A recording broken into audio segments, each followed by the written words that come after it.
Hey, I'm Sandro. Today I'm going to show you how I made this stutter pedal. I'm going to show you how I did it myself.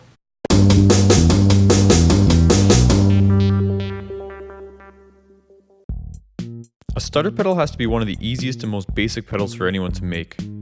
Essentially what a stutter pedal is a pedal that cuts the signal from a guitar to an amp, similar to how a light switch cuts the power to a light bulb. With this you can make some pretty unique sounds. To start this project, you'll need 4 cheap and easy to find items. You'll first need an SPST switch, 2 1/4-inch mono input jacks, some wire, and finally a case or container to hold everything together. In my case, pun most definitely intended, I bought mine from a hobby store, but feel free to get creative and make your own out of any material you wish.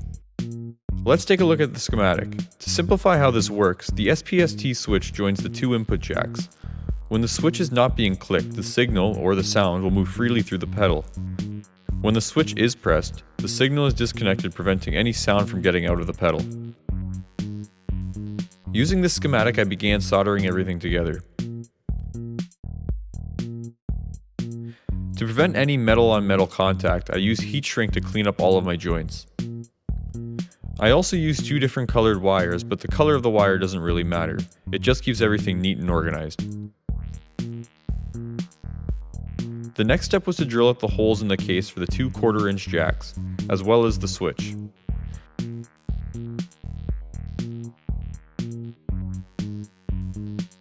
From here I simply assembled everything and closed up the case.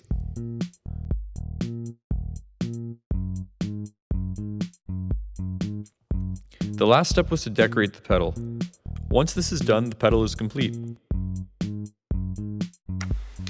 So there it is, the stutter pedal. This is a super quick and easy pedal. I recommend it to any beginner pedal builder. If you have any questions or comments, feel free to leave them below and yada yada, take it easy. Boop.